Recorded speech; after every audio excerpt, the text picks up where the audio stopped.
Kulit kepalanya bahkan terkoyak seluruhnya. Aduh, gue apa ceritanya? Bener-bener gak habis fikri di luar Nurul dan gak diberikan makanan. Jangan terkejut jika orang tersebut menunjukkan kecenderungan antisosial yang serius, termasuk perilaku psikopat.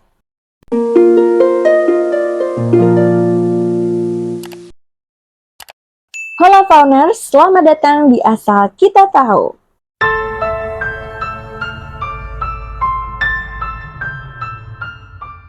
Sebelumnya makasih banyak ya udah klik video ini.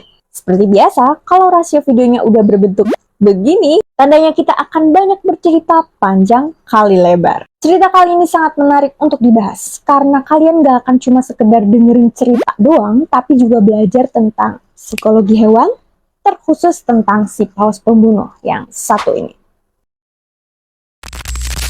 Setelah kemarin aku bikin video shortnya tentang kisah yang cukup pilu, tragis, dan menegangkan ini, akhirnya kali ini kita akan bahas lebih dalam tentang seorang pelatih orka profesional yang sudah melatih bertahun-tahun. Tapi akhirnya nyawanya habis di tangan orka yang dia latih sendiri. Oke, kita langsung mulai ceritanya aja lah ya. Kayaknya kalian udah gak sabar banget pengen tahu kronologi kejadian ini. Buat cari tahu siapa sebenarnya yang salah sehingga bisa terjadi kejadian tragis ini, kita perlu telaah satu persatu. Mulai dari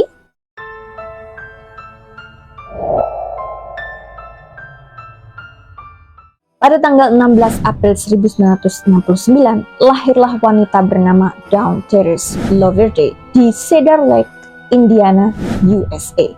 Ia adalah seorang pelatih hewan senior di SeaWorld. Ia telah melatih paus pembunuh di SeaWorld Orlando selama 15 tahun dan berperan penting dalam membenahi ajang Shamu. Kita beri aplaus untuk prestasinya. Dari kecil ternyata Dawn Renshaw ini udah suka banget sama hewan guys. Aktif dalam acara pecinta alam dan olahraga air.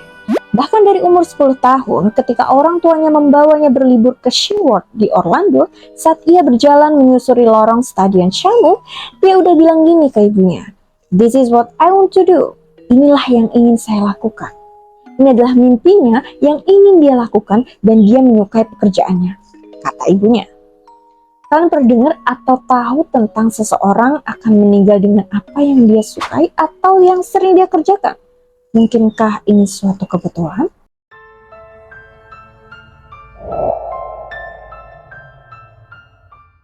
Pertanyaan ini bisa aja muncul di benak kita, tapi guys, seperti yang udah disampaikan di awal, Dawn Renshaw ini termasuk senior loh. Udah bukan pelatih ecek-ecek lagi. Selain itu, dia juga termasuk orang yang sangat paham dan patuh sama aturan keselamatan saat bersama orka. Ya, kita tahu lah ya, resikonya emang tinggi banget guys. Pertama, partner bermainnya ini bukan manusia. Yang kedua, apex predator pula. Belum lagi diperkuat dengan perjalanan karirnya yang cemerlang. FYI, dia ini lulusan dari University of South Carolina dengan gelar ganda loh di bidang psikologi dan perilaku hewan. Sebelum bekerja di SeaWorld, dia sudah bekerja duluan di Six Flags dengan lumba-lumba. Nah, baru tuh 1994, dia mulai bekerja dengan berang-berang dan singa laut di SeaWorld. Dia menikah dengan Scott Branshaw, seorang pemain ski akrobat SeaWorld. Nah, inilah kenapa akhirnya namanya berubah mengikuti warga suaminya. Dan mulailah bekerja dengan orka yang sangat dia cintai. Gak lama kemudian, Dawn Renshaw menjadi wajah SeaWorld. Wajahnya terpampang di iklan dan papan reklam. Dan dia berperan penting dalam memperbarui acara Shamu.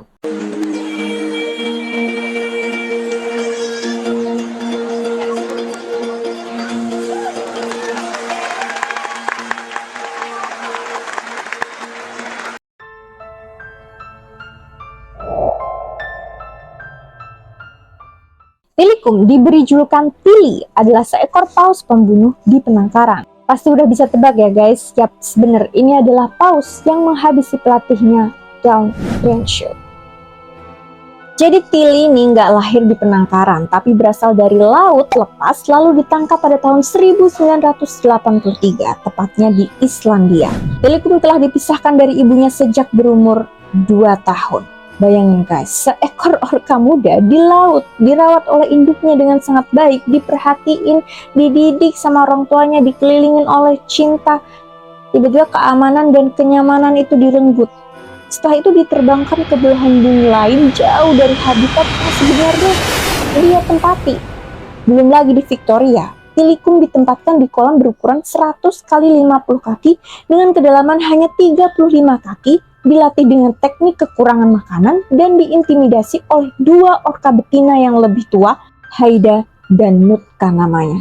Dipaksa melakukan 8 pertunjukan sehari, 7 hari seminggu. Tilikum bahkan menderita sakit mah di usia yang sangat muda. Jika ini adalah manusia yang direnggut dari pelukan ibunya pada usia dini, dikurung saat masih bayi, dikirim ke negeri asing, dan dipaksa melakukan pekerjaan rutin sambil diintimidasi oleh sesama tawanan dan nggak diberikan makanan, jangan terkejut jika orang tersebut menunjukkan kecenderungan antisosial yang serius termasuk perilaku psikopat.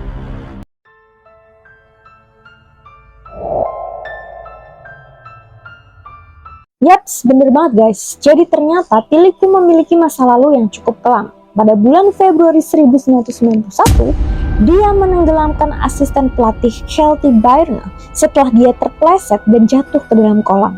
Kematian Byrne menyebabkan penutupan Sealand dan Tilikum dibeli oleh SeaWorld pada tahun 1992. Tilikum dikirim ke Taman SeaWorld di Orlando.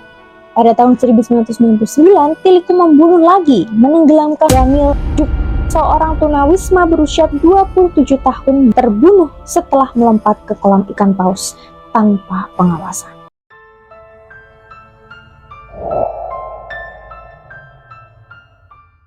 Pada tanggal 24 Februari 2010, Brenshaw menampilkan pertunjukan Dine with Shamu dengan Tilikum. Di momen ini para tamu lagi makan tuh di restoran terbuka gitu sambil nonton pertunjukan di tepi kolam renang saat orka tampil. Di ending pertunjukan dengan rutinitas seperti biasanya nih, dia berada di tepi kolam lagi ngusap kepala Tilikum gitu. Dia juga berbaring dengan wajah di samping wajah Tilikum di atas slide outing kayak gini.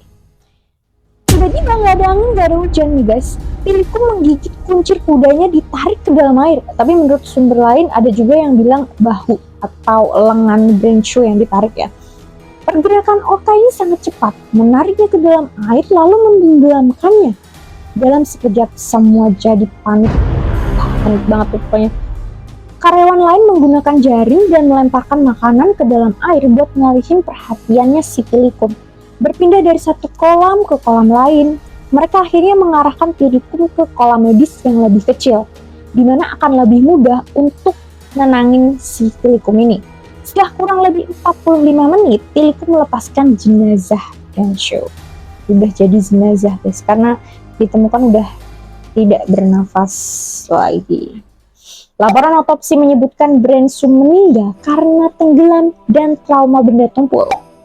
Sumsum tulang belakangnya putus, dan dia mengalami patah tulang pada tulang rahang, tulang rusuk, dan tulang belakang leher. Ya, jadi kulit kepalanya ini terkelupas gitu loh guys. Ya, kalian bisa bayangin lah ya. Dan siku kiri serta lutut kirinya mengalami dislokasi. Pada akhirnya Brenshaw dimakamkan di pemakaman makam suci di kota Praja, Fort Cook County, Illinois.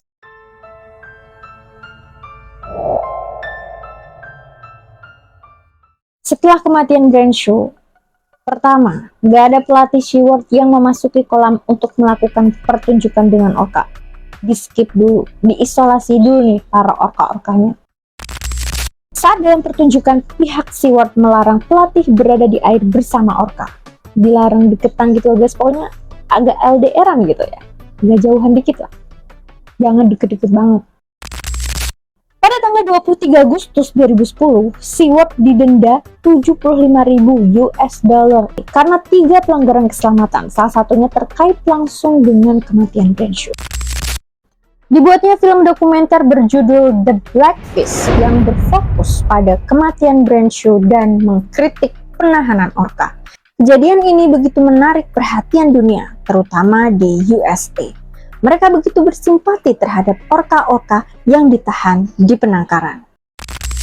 Pada bulan Maret 2016, SeaWorld mengumumkan penghentian program pembiakan orca di penangkaran dan bermitra dengan Humane Society of the United States, bekerja sama menentang penangkapan ikan paus komersial dan perburuan anjing laut, penangkapan sirip hiu, dan polusi laut, serta meningkatkan fokusnya pada operasi penyelamatan. Yayasan Don Branch didirikan oleh keluarga untuk menghormati Branch. Yayasan ini didedikasikan untuk meningkatkan kehidupan anak-anak dan hewan yang membutuhkan.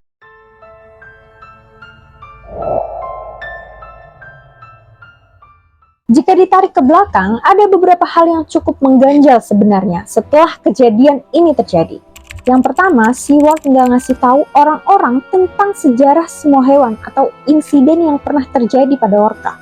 Salah satu mantan pelatih SeaWorld, Samantha Beck, mengatakan para pelatih nggak dikasih tahu informasi yang cukup oleh SeaWorld tentang Tilikum yang terlibat dalam kematiannya lebih dari yang dia tahu. Pelatih-pelatih yang ada di SeaWorld tuh nggak tahu insiden-insiden yang terjadi sama Tilikum ini udah sebanyak itu. Seharusnya kan SeaWorld ngasih tahu sama pelatih-pelatihnya berbagai insiden yang dialami oleh si Tilikum ini ya guys. Dengan track record yang cukup kelam harusnya dikasih tahu sih.